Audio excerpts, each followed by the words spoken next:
Hello everyone, welcome back to my channel. আশা করি সবাই ভালো আছো। আজকে আমরা এসেছি মালয়েশিয়ার one of the most famous tourist place Genting Highland. এই জায়গাটাকে বলা হয় সিটি অফ এন্টারটেনমেন্ট, কারণ এখানে অনেক কিছু এক্সপ্লোর করার আছে। সো চলো আজকে পুরো জার্নিটা এনজয় করি আর তোমাদেরকে দেখাই। তো গ্যাংটিং হাইল্যান্ডের যে ব্লগটা আসার কথা ছিল, তো এটা চলে এসেছে। এটা অনেক বড় একটা ব্লগ, কারণ আমরা সারাদিন সেখানে স্টে করছিলাম, তাই আমি আমার ব্লগটাকে পার্ট টু পার্ট করে নিয়েছি। তো আজকে একটা পার্ট দেখতে পারো, আর এরপরে নেক্সট এরপর আসতেই থাকবে একটার পর একটা।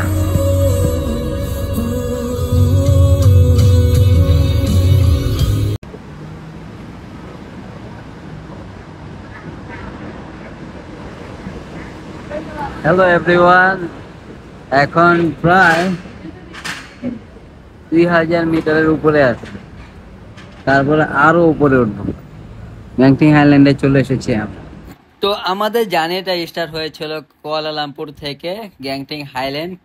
কেএল থেকে জাস্ট 1 ঘন্টার মতো ড্রাইভ বলেছিল ড্রাইভার, কিন্তু প্রায় 1.5 থেকে 2 ঘন্টা পার হয়ে গেছে। আর পুরো রোডটা খুব সুন্দর, দুই পাশে পাহাড়ে ঘেরা রাস্তা, একদম গ্রিন ফরেস্টের মধ্যে দিয়ে যেতে হবে, একদম মন ভরে যাওয়ার মতো একটা রাস্তা। আসসালামু আলাইকুম এভরিওয়ান, আমরা আজকে গ্যাংটিং হাইল্যান্ডের উদ্দেশ্যে রওনা দিয়েছি। প্রায় 2000 মিটার উপরে আছে, 14 ডিগ্রি তাপমাত্রা। আমি ভুল করে আমার ব্লেজার রেখে এসেছি, কারণ মালয়েশিয়াতে অনেক গরম। ভাবছিলাম যে ব্লেজার লাগবে না, এখন দেখি অনেক অনেক ঠান্ডা।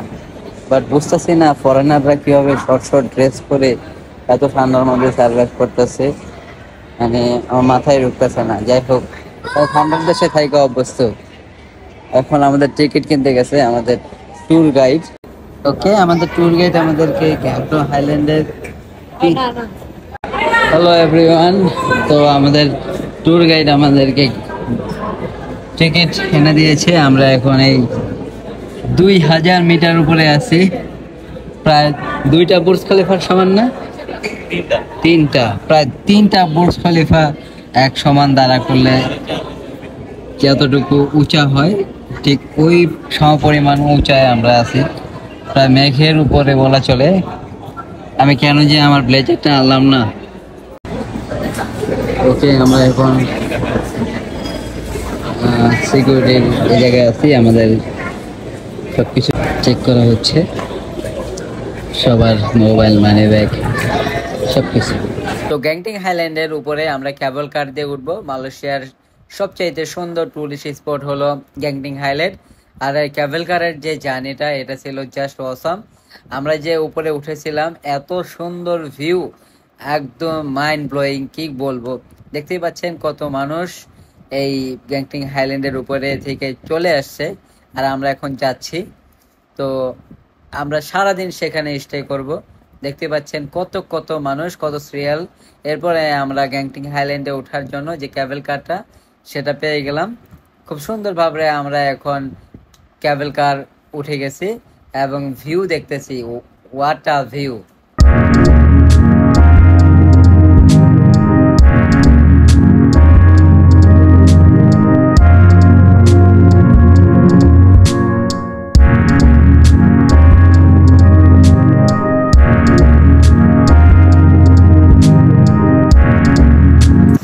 ওয়াও, দেখো নিচে পুরো রেন ফরেস্ট।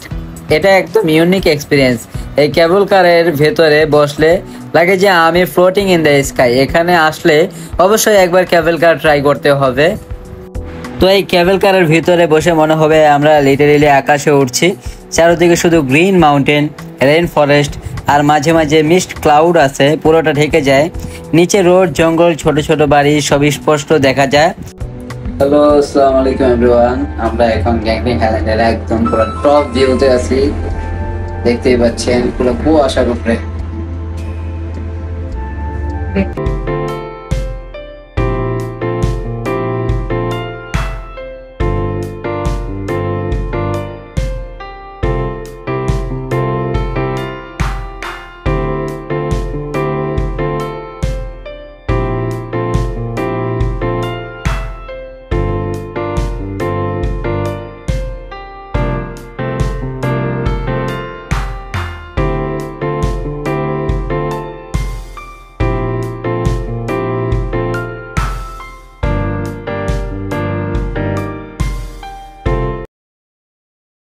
জাঁকজমক পূর্ণভাবে করেছে মালয়েশিয়া।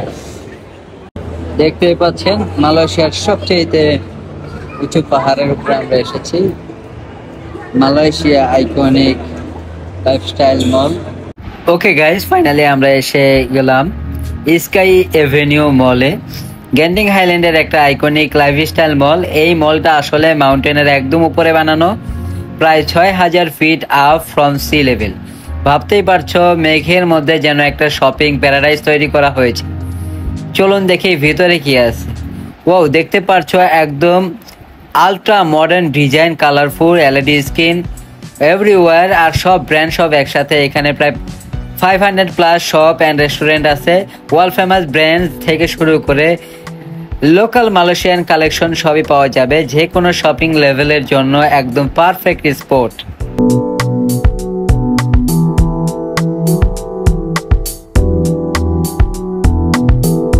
দেখতেই পাচ্ছ ভিডিও করার অনুমতি নেই, তাও আমি সিক্রেটলি ভিডিও করছি, কারণ এটা ক্যাসিনো।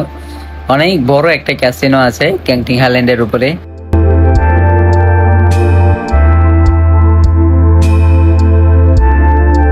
গেন্টিং হাইল্যান্ডের উপরে অনেক ক্যাফে রয়েছে। এখানে দেখতে পাচ্ছেন সব নামি দামি শেফরা এখানে খাবার মেকিং করতেছে, আর আমি ভিডিও করলাম। আশেপাশের দৃশ্যগুলা জাস্ট অসাধারণ। আপনি বুঝতেই পারবেন না যে এটা কি কোনো ইভেন্টের সময় নাকি।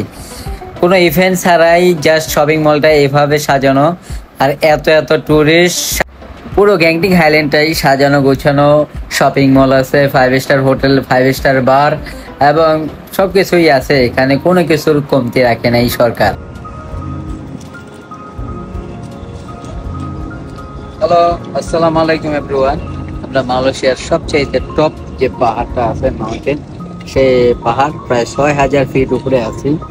আমাদের থেকে নিচে আছে মেঘ, ওই যে দেখতে পাচ্ছেন অনেক নিচে, প্রায় 1000 ফিট নিচে মেঘ আছে।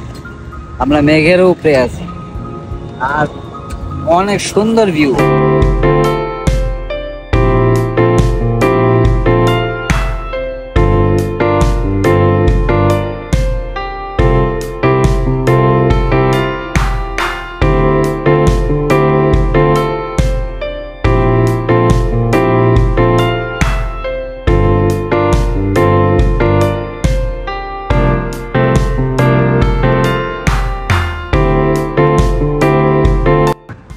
দেখছো কুয়াশা, এই মেঘ।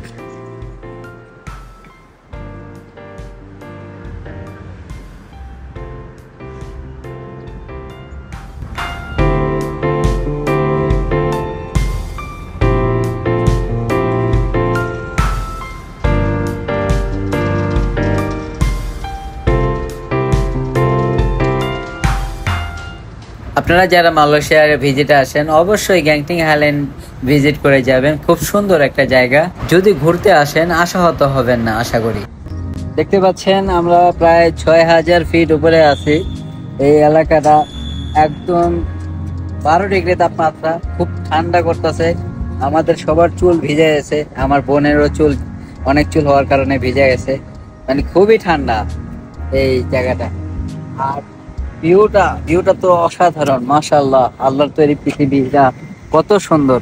আপনারা যদি ঘুরেন তাহলে বুঝতে পারবেন এই পৃথিবীটা আসলে অনেক সুন্দর। আমরা বাংলাদেশে থাকি তাই ভাবে পৃথিবীটা অত সুন্দর না, কিন্তু আসলে সত্যি সত্যি অনেক সুন্দর। কিসের সাজেক, কিসের নীলাচল। আমি এখন গেন্টিং হাইল্যান্ড। আমাদের চলার পথে অনেক অনেক স্ন্যাক থাকে সাধারণত, যেগুলো আমাদের বরাবরই বয়ে বেড়াতে হয়। সেটা হোক রিলেটিভ, হোক নেইবার বা হোক ফ্রেন্ড। যেমন আমার সামনেও একটা আছে।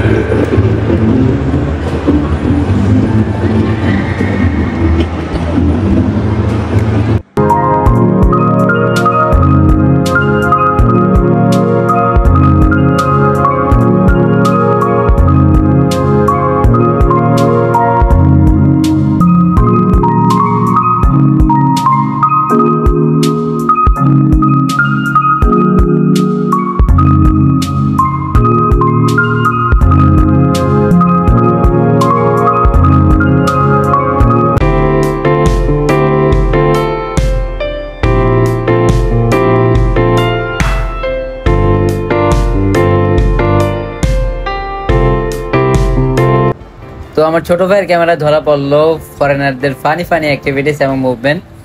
সিরিয়াসলি নেবেন না, এটা জাস্ট একটা ফান হিসাবেই ভিডিও করা। 7-Eleven চলে এসেছি। তো এই যে আমার বোন এখান থেকে 7-Eleven স্পেশাল লুডুস নিচ্ছে। কোনটা নেবা? এটা আচ্ছা নিতেছি। আমি এটা নেই, তুমি কোনটা নেবা?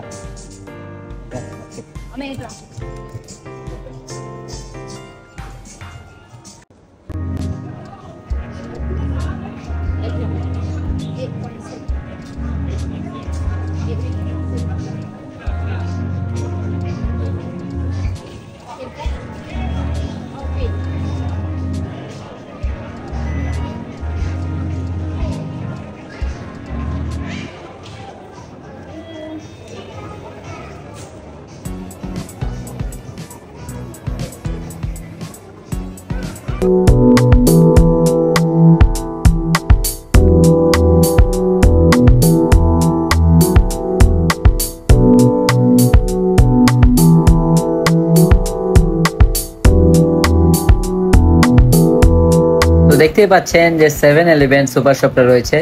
এখানে আপনি রেডি টু ইট অনেক খাবার পাবেন।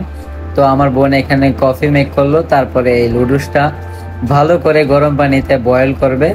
তারপরে এখানে কিছু সিক্রেট মশলা আছে, এগুলো দিলেই সম্পূর্ণভাবে লুডুসটা খাওয়া যাবে এবং খেতেও খুব সুস্বাদু। আমরা খেয়ে দেখেছি, সত্যি সত্যি লুডুসটা অসাধারণ ছিল।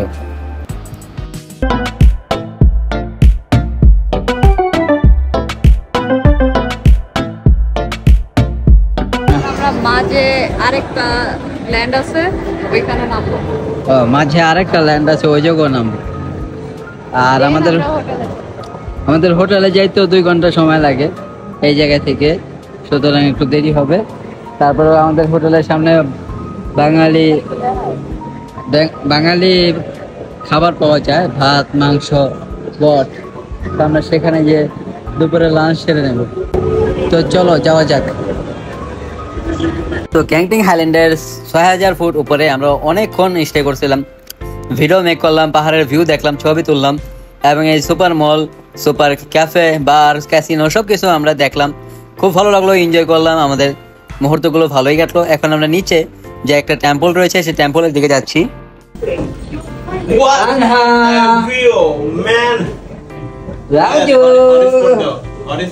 রাজু একটু বুকিং করো।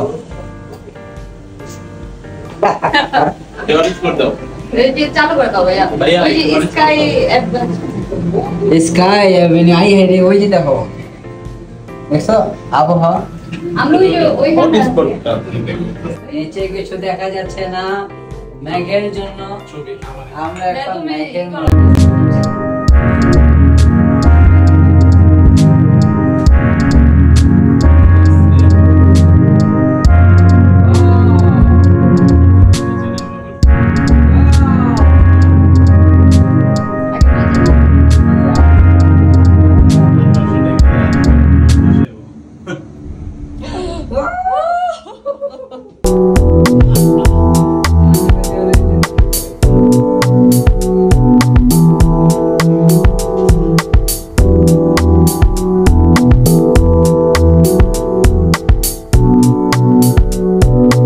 তো গাইস, এখন আমরা মাউন্টেনে থেকে কেবল কারে করে নিচে যাচ্ছি।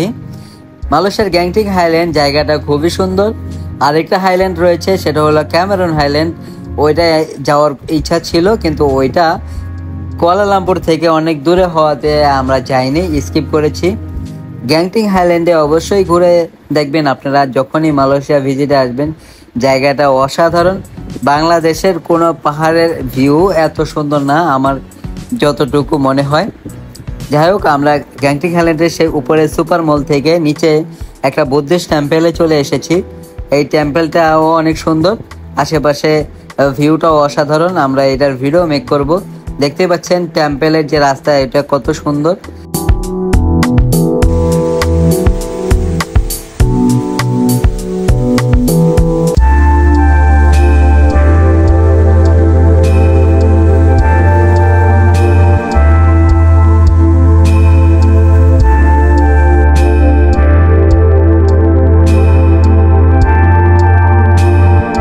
ওকে গাইস, দেখতেই পাচ্ছ আমরা এসে গেছি গ্যাংটিং হাইল্যান্ডের একদম আইকনিক স্পিরিচুয়াল প্লেসে, Chin Swee caves temple. What a view, just wow. এখান থেকে পুরো পাহাড় আর মেঘের মধ্যে অসাধারণ দৃশ্য দেখা যায়। লিটারেলি মনে হচ্ছে আমরা স্কাইয়ের উপরেই দাঁড়িয়ে আছি। তো আমরা এটার ভিতরে ঢুকবো। চারদিকে শুধু সবুজ পাহাড় আর মাঝখানে এই লাল রঙের সুন্দর টেম্পল। এখানে আসলে এক ধরনের শান্তি পাওয়া যায়, ঝিরে ঝিরে হাওয়া চারিদিকে, তার সাথে যে একটা ভাইব। যারা ফটোগ্রাফি ভালোবাসো, এটাই তাদের ড্রিম স্পট হতে পারে। এবার একটু হিস্টোরি বলি। এই টেম্পলটা বানিয়েছিল তান শ্রী লিম গুয়াটং, যিনি আসলে পুরো গ্যাংটিং হাইল্যান্ডের প্রজেক্টের ফাউন্ডার। তিনি চেয়েছিলেন একটা স্পিরিচুয়াল পিসফুল জায়গা বানাতে, যেখানে মানুষ ন্যাচারাল বিউটি আর মনের শান্তি একসাথে পাবে। তাই 18 বছর ধরে কনস্ট্রাকশন চলেছিল আর ফাইনালি এই চিন সুই টেম্পল তৈরি হয়। এই টেম্পলটি ডেডিকেট করা হয়েছে রিভারেন্ড চিন সুই এর নামে, যিনি চাইনিজ কমিউনিকেশনের একজন রেসপেক্টেড মানুষ।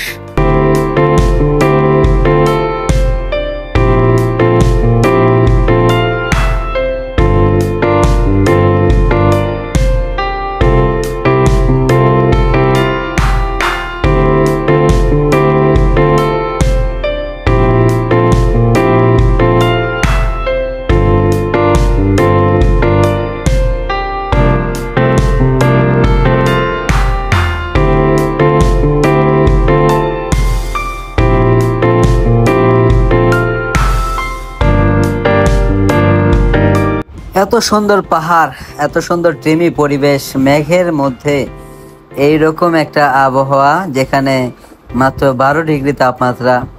তো এত সুন্দর একটা ওয়েদারে আপনাদেরকে এখানে আসলে আপনাদের মন ভালো হয়ে যাবে, এটাই স্বাভাবিক।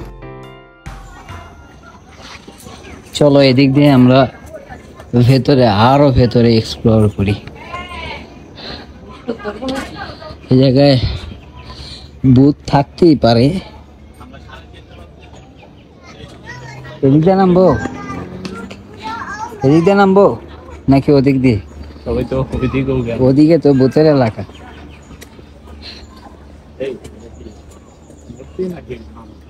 মূর্তি ওই পাশে সব মূর্তি টুর্তি দিয়ে ভরা। ওই জায়গায় নিশ্চিত ভূত আছে। যাও না ওই জায়গায় যাও না রাজু।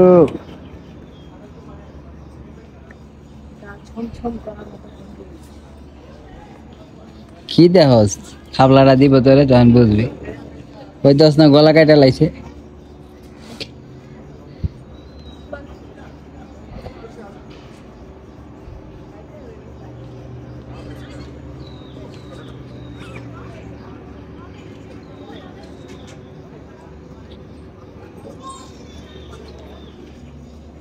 দাঁড়াও ব্রো, আমার নিয়ে যাও।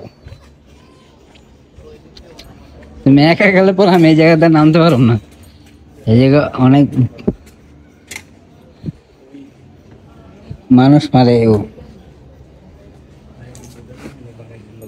না, পরে আমি ডরাই যাম। ভূতের কাহিনী কইতে যা ভিডিওর মধ্যে যদি আমি ভূতের কাহিনী কই, সরি আল্লাহ, ওই যে মানুষ মেরে ফেলাইছে।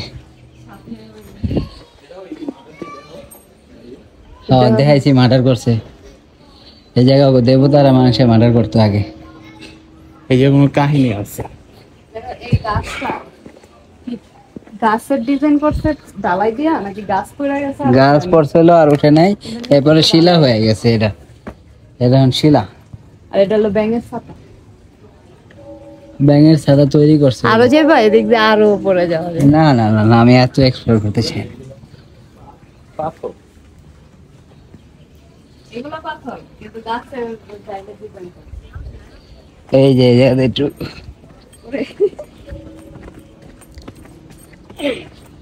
this area is so scary.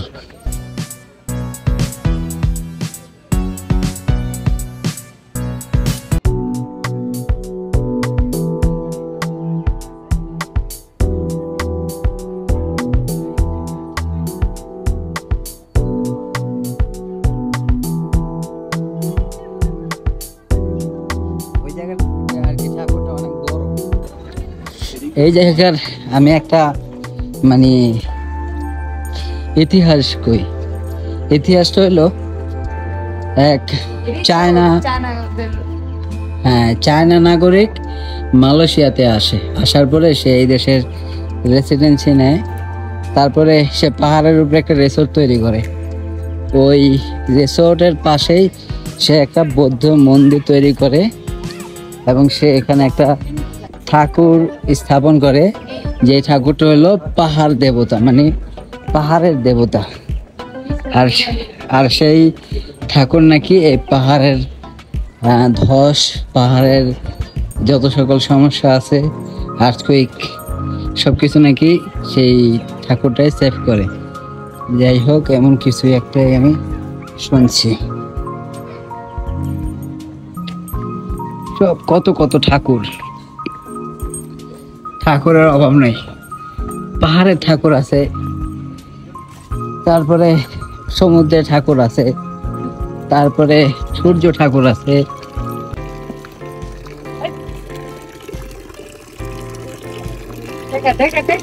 টাকা, এ টাকা মানত করছে, এ টাকা উঠাইলে তোমারে জরিমানা দিবা। এটা মালয়েশিয়ার নোট ফালাই দেয়া গেছে। টাকাটা নেই না না না, হাত দেওয়া ওই সিসি ক্যামেরা, এটা ভিতরে উঠে গেছে। সিসি ক্যামেরা দেখেছো?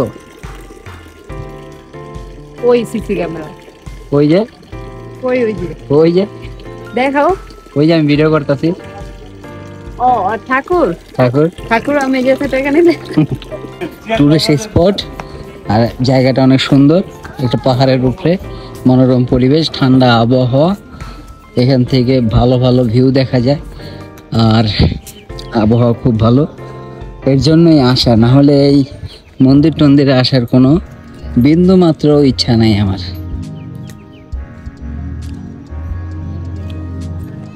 অনেক গুণা কামাইছি আজকে। এদিক দিয়ে আবার আরেকটা রাস্তা, ও এই রাস্তাটা জোস, সেই একটা রাস্তা। এইসব সাইডে যদি বাড়ি ঘর থাকে,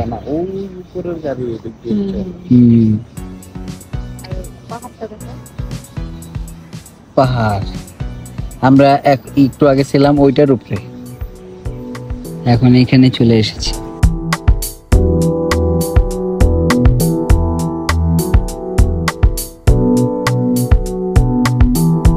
অলরাইট গাইস, সো এভাবেই শেষ হলো আমাদের আজকের পুরো গ্যাংটং হাইল্যান্ড ট্যুর।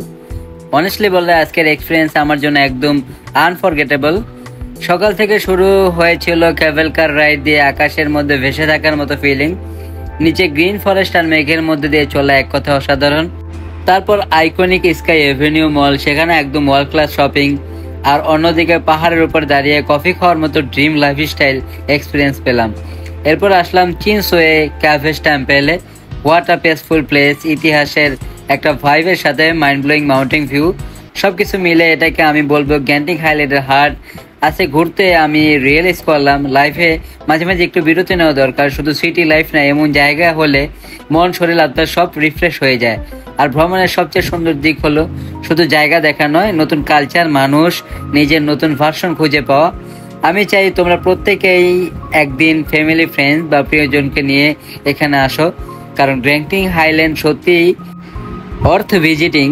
শুধু একটা টুরিস্ট স্পট না, এটা একটা সম্পূর্ণ experience, adventure, lifestyle and spiritually একসাথে পাওয়া যায়। So this were today's blog. আশা করি তোমরা আমার সাথে জার্নিটা এনজয় করেছো। ভিডিও ভালো লাগলে অবশ্যই লাইক কমেন্ট করে জানিও কোন পার্ট তোমাদের সবচেয়ে ভালো লেগেছে। আর যারা এখনো চ্যানেলে নতুন, প্লিজ সাবস্ক্রাইব করো, কারণ সামনে আসছে আরো amazing travel blogs, Malaysia, Singapore, Thailand, অনেক ইন্টারেস্টিং জায়গা তোমাদের দেখাচ্ছি। Till then, stay happy, stay safe and keep travelling. আমি Shahijul signing off from Genting Highland, Malaysia. See you in the next blog. Bye bye, সবাই ভালো থাকবো, টেক কেয়ার, আল্লাহ হাফেজ।